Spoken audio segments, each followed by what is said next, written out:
everyone, how's it going? So there's news through the grapevine that I really cannot verify. I saw the Quartering covered it, that apparently someone had talked to California, like a California state trooper or something like that, a California state investigator.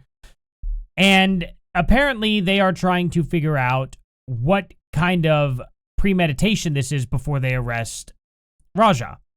Now, they also said something about LA always drags their feet. I just don't necessarily buy any of that. I'm not going to really push that news out there unless there is absolute hard evidence of this, because nothing has happened yet. So I'm going to wait until something happens before I report on it. But I figured I would at least tell you guys that much and say, hey, take it with a grain of salt. Now, my camera, it's down. I got to get a new one in the mail here soon. I've already ordered it. So hopefully I'll get a new webcam here and soon. Unfortunately, it just I guess it just overheated and finally had its last day. So hopefully they make the newer models better, but this thing lasted me for like 3 years, so not too unhappy with it. Anyway, Rampage Jackson here makes himself look like an absolute total buffoon. This guy is just not intelligent. He's not intelligent at all.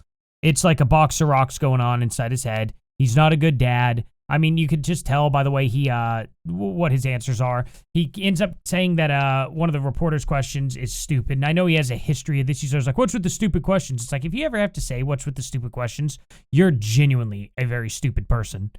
Unbelievably. You can't even pay attention and try to understand what the question is. You misinterpret it in your head, and you get angry. And that's where your son gets it from. That's why your son's in the mess that he's in now, is because you're too stupid to pay attention to what's going on around you.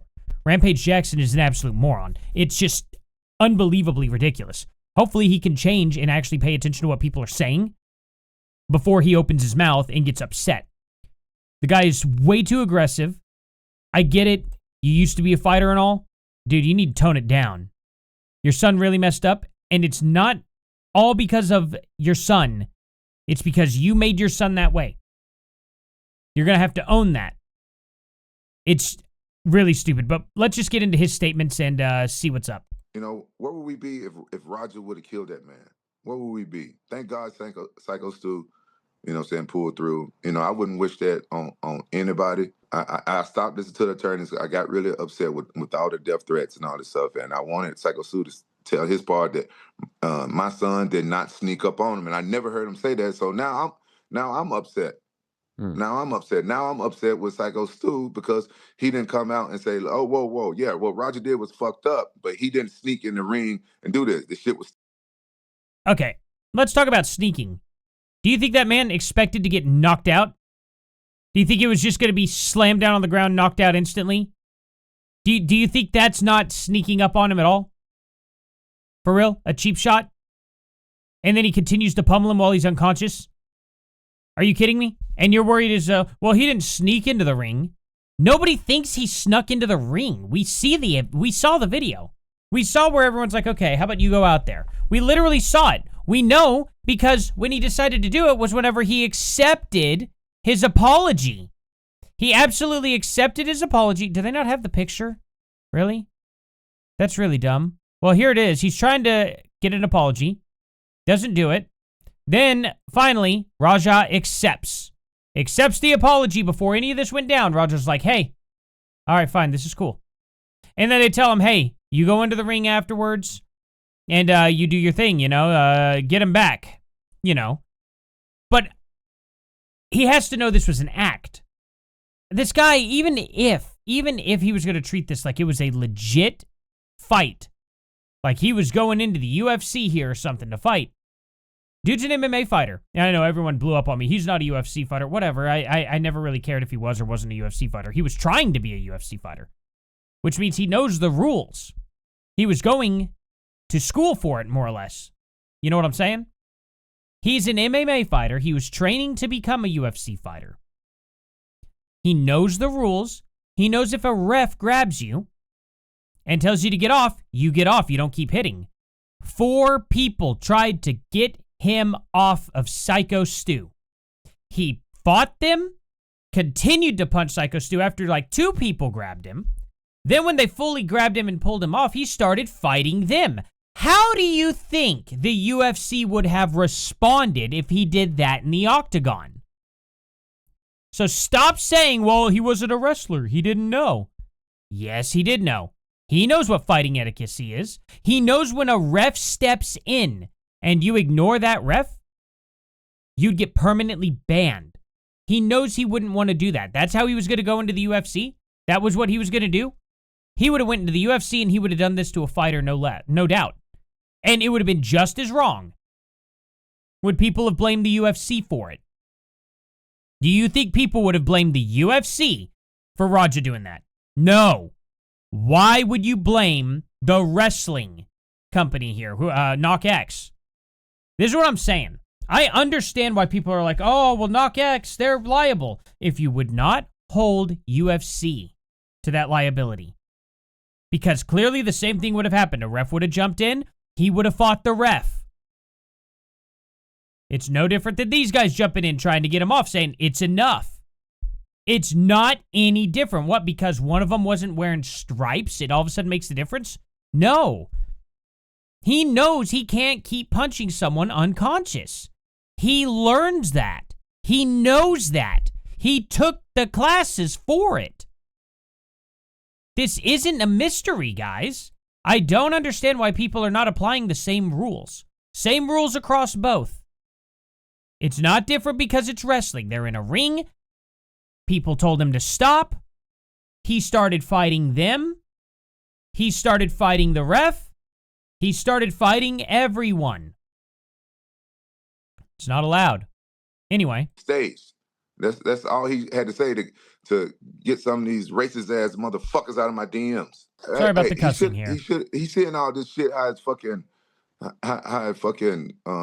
And they want Psycho Stu after he's been unconscious to just wake up out of the hospital and be like, first things first, defend Raja. Yeah, that's gonna happen.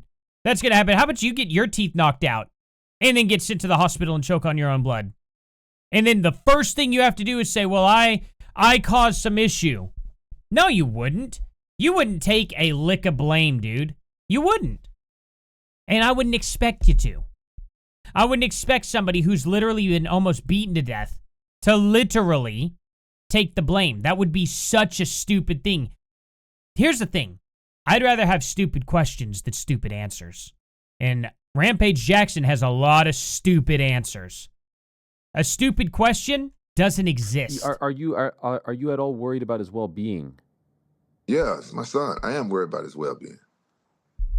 How many kids you got? I got 3. All right, so why you asking me some stupid ass shit? Well, can I... No, what's stupid is how you don't pay attention. You don't pay attention to the question at all. He's asking, are you, worried about his well-being at all? That's not a stupid question, because the thing about it is when someone's worried about something, they usually go check. And what are you doing? Can I be real with you? Yeah. I can't imagine what it would feel like to see my son do that. I also don't think I would cut my son off if he did that. So if you are worried about his well-being, why are you not talking to him? This is what I would have said. I would have been like, oh, okay, I won't ask you stupid questions. So why are you dumb enough to cut your son off and then pretend like you're worried? You want to pretend, that's cute. But you want to sit here and get all defensive because you know what's coming. You know what's going on. You know that you cut your son off because you're like, oh, well, I got disrespected in it. So, therefore, I don't want to see my son anymore because it's about me. Not about what he did to Psycho Stu at all. Has nothing to do with that.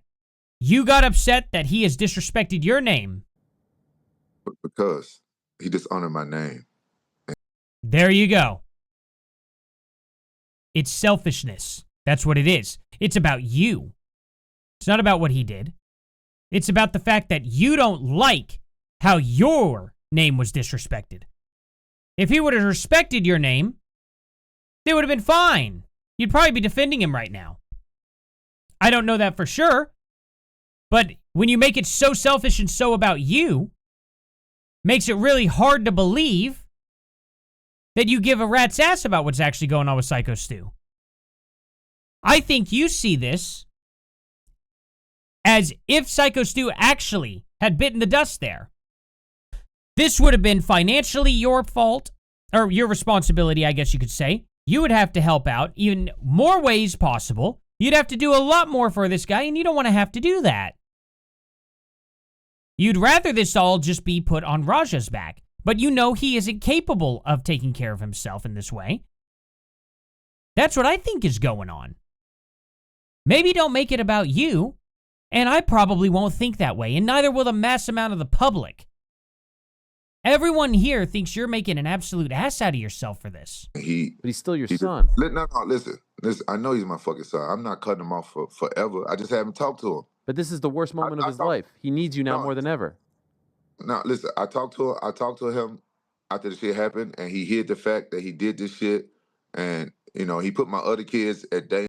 Well, you know what? Your other kids are probably going to turn out very similar because this is how you're treating him. This is how you raised your son. How can anybody expect that your other kids won't be turning out the same way? You're like, oh, well, you messed up once in your life, and anytime you mess up, you probably just disappear. If I had to guess, if this is the way you treat your kids, you disappear when your kids mess up, and you go, I'm not going to give you any attention until you not do that anymore. You're not actually in their lives teaching them what's right and wrong. You're only teaching them what's wrong, and until they actually upset you with something that's wrong, you're not going to know. They're not going to know, I mean.